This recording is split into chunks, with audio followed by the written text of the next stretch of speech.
Om Swastiastu, pemirsa Bali TV dimanapun Anda berada, kembali saya Nyoman Winata, redaktur pelaksana harian Bali Pos, menjumpai Anda dalam Bali Pos Talk. Nah, edisi kali ini saya akan mewawancarai salah satu penerima dari Bali Brand, sebuah persembahan dari kelompok media Bali Pos yang diberikan atau dianugerahkan kepada UMKM dan juga usaha-usaha yang ada di Bali yang selama ini memiliki kontribusi yang cukup besar ya, baik dalam bidang bisnisnya maupun bagaimana mewariskan nilai-nilai tradisi, budaya dan juga seni yang ada di Bali.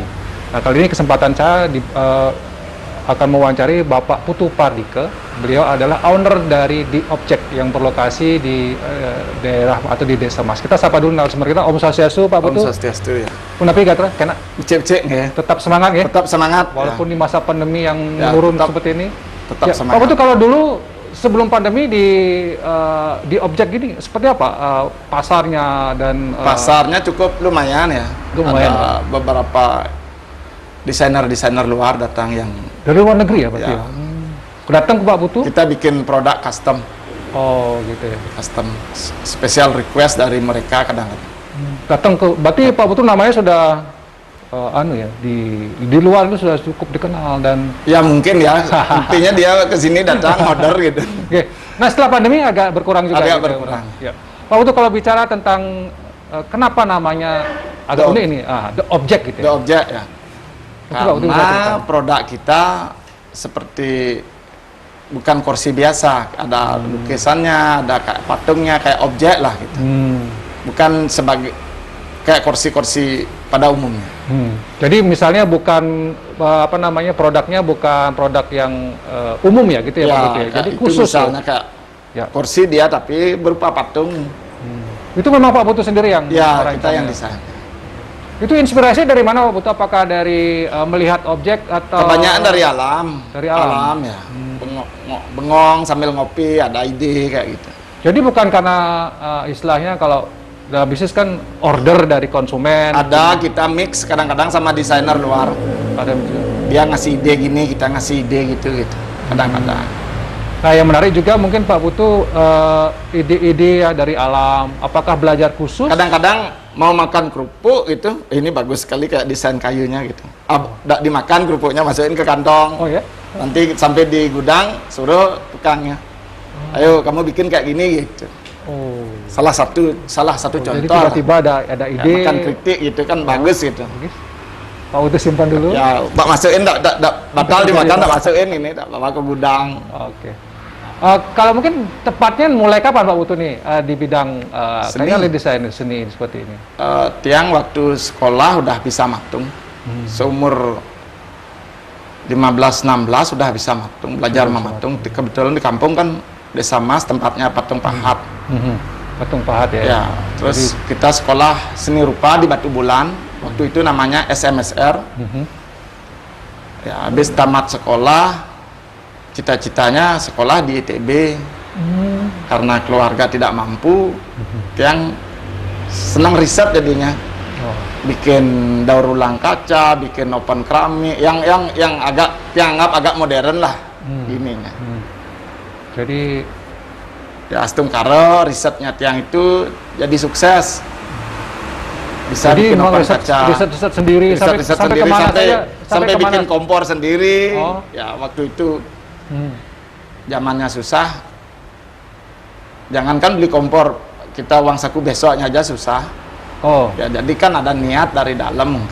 Ya semesta juga semua berjalan lancar gitu. Jadi alat pengolahan yang Pak Putu buat, baik itu kaca dan lain sebagainya, dibuat sendiri, rancangan sendiri dengan kegagalan dan rintangan yang kita tetap semangat lah, berpikir positif. Orang bikin pesawat aja bisa kok, kita bikin gini tidak bisa gitu aja. Motivasinya begitu ya? Motivasinya gitu. Pak Putu tadi menyebutkan ada riset, berarti kan ke beberapa tempat wilayah daerah gitu ya? Ya, kebetulan sampai kemana saja di Pak Putu? Kebetulan saya bersyukurlah ketemu orang bule yang namanya Mr. Dragon. Orang mana itu? Mentornya dari orang Swedia. Orang Swedia. Ya, dia kebetulan juga orang seni rupa. Dialah yang melatih saya.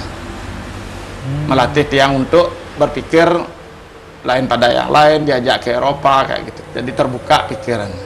Oh iya. Jadi untuk berkarya, jadi tidak takut salah. Tidak ada yang salah dalam seni rupa gitu. Yang penting kita itu punya pikiran positif dan pasti ini hasilnya bagus gitu.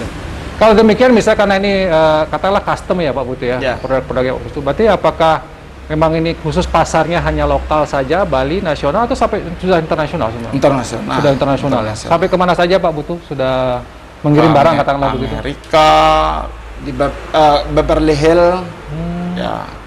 Sampai di sana barang ya, gitu ya. arsitek desainernya Beverly Hills datang, namanya Muhammad Hadid. Oh. Dia datang ke sini, dia ngorder beberapa furniture ya. Dari sana tumbuh juga kayak percaya diri Tiang juga sebagai desainer. Jadi sebenarnya sudah sampai luar negeri, sampai ekspor, sampai ke Beverly Hills, Amerika, tapi mungkin Dan lobi-lobi hotel di Bali kayak Awarta, sudah juga ya.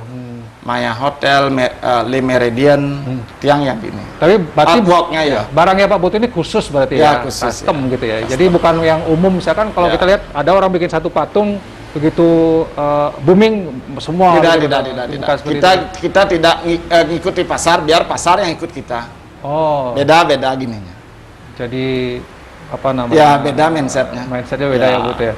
Tapi Pak Dan Putu, kita tidak takut di copy, tidak apa-apalah. oh boleh ya? Boleh, gak apa-apa. Orang datang ke objek, Pak Putu boleh foto? Ya boleh dong, jangankan foto kamu masuk gudang, gak apa-apa gitu. Dan Pak Putu nggak keberatan? Gak apa-apa. Karena kita pikir desain itu kayak gift dari semesta. Anugerah ya. Pak Putu. Anugerah ya. Yang itu bisa di-sharing sama orang Kenapa lain. kita tidak berbagi gitu? Karena kita juga dulu waktu susahnya nyarinya ke sana sini gitu. Oh. Belajarnya sana sini kan gitu. Karena umumnya orang berpikir ini Tidak. hasil produk saya, hasil Tidak. jangan ditiru. Tidak. Tapi Pak Putu silakan Tidak lah. ada copyright kayak gitu. Copyright nggak ada ya, hak cipta ya. Luar biasa Pak Putu. Ya. Ya. Karena Pak Putu menyadari bahwa itu Ya, dari itu Oke. gift lah. Bicara tentang mungkin ini kan gift katakanlah ya yang diberikan oleh anugerah oleh Tuhan kepada Pak Putu, Ya. keluar biasaan Justru kemampuan. saya punya mimpi nanti suatu saat saya bikin sanggar seni lah, kayak bikin kaca, bikin keramik, bikin logam. Siapa yang nggak mampu sekolah, kalau ingin belajar, ayo datang ke tempat kita dengan free. Gitu. Kita membentuk SDM. Siapa akan melakukan itu Iya, Pak Putu ke depan? Itu mimpi saya dalam Oke. itu. Pak Putu, di pandemi ini kan semua orang termasuk usaha seperti Pak Putu juga pastilah. Apa yang Pak Putu lakukan dan apakah ada upaya-upaya juga dari pemerintah untuk bagaimana membantu? Sangat sekarang di apa masa saja? pandemi ini kebetulan pemerintah mengadakan pameran Bali Bangkit. Itu sangat mensupport ya. Secara mental kita itu tidak lemah. Ada motivasi. Terima kasih juga untuk Dekranasda Provinsi Bali, Ibu Putri Koster yang sangat memotivasi kita dalam masa pandemi ini. Yang selaku IKM jadi lebih bersemangat. Jadi Dan- sangat membantu ya? Ya sangat membantu ya untuk pasar lokal, sangat membantu.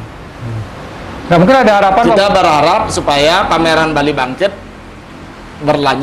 berkelanjutan untuk para teman-teman IKM yang lain terutama di masa pandemi ini Pak Putu ya. Tapi tentu harapan terbesarnya pandemi berlalu, kemudian Ya. bisa normal kembali gitu ya Pak Putu ya. Yang harap masa pandemi ini semoga cepat berlalu lah.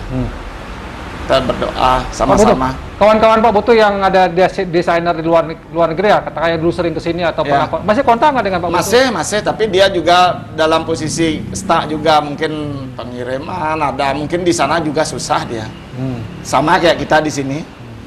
Ya nanti kalau udah masa pandemi lewat kita nyambung lagi gitu dia.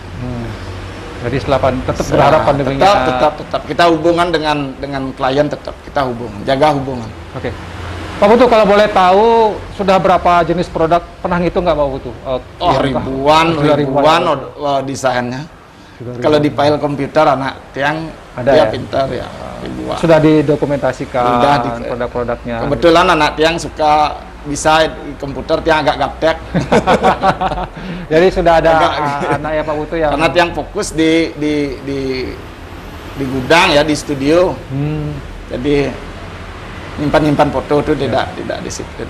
Kalau tidak salah ini pernah Pak Jokowi juga pernah mampir Ya, sini ya ketika lewat ya. Setungkara ya. Gimana perasaan Pak Putu Presiden. ketika dihampiri? Ya terharu ya. Kita dikunjung Bapak Presiden, ya, sangat senang, Sangat senang ya. sangat senang. Baik. Baik Pak Putu, seperti yang kita sampaikan di awal tadi, kami dari kelompok media Bali Pos akan mempersembahkanlah kepada Pak Putu yang sudah luar biasa. Saya sangat terharu dan luar biasa merasakan tadi Pak Putu tidak keberatan ya, katakanlah Tidak. Produk hasil ciptanya Pak Putu ditiru oleh orang lain. Kita dalam hidup itu memang harus berbagi ya. Ya. Kita tidak bisa bagi harta ya, bagi ide. Tidak ada yang diberikan ya. Tidak ada. Baik, ini akan disampaikan oleh Bapak Dira Arsana sebagai pemimpin redaksi Harian Bali Pos kepada Pak Putu. Mohon Pak Putu berdiri Pak. Ya. Dira silakan menyampaikan. Semua Pak Putu, ya. ini apresiasi kami dari kelompok media Bali Pos, Anugerah Bali Brand Ya, di tahun semua. 2001. Mudah-mudahan kerjasama kita ke depan makin Setungkara, kuat, ya. sehingga Kita saling mensupport. Iya, saling Ya. mensupport. Ya. Terima kasih Pak Putu, Ya. terus berkarya dan Semua. kami akan Tetap semangat. siap mendukung. Tetap semangat. Ya. Ya. Rahayu Pak Putu. Ya. Ya. Baik, demikian tadi pemirsa Bali TV, saya langsung tutup Bali Pos Talk kali ini. Mudah-mudahan bisa menginspirasi kita semua di tengah kondisi pandemi Covid ini. Ada orang-orang seperti Pak Putu ini yang juga menginspirasi kita semua untuk Bali bangkit. Sekali lagi terima kasih atas perhatiannya. Saya tutup dengan Semua, Parmasati. ya. Om Santi Santi Satyo. Sampai jumpa.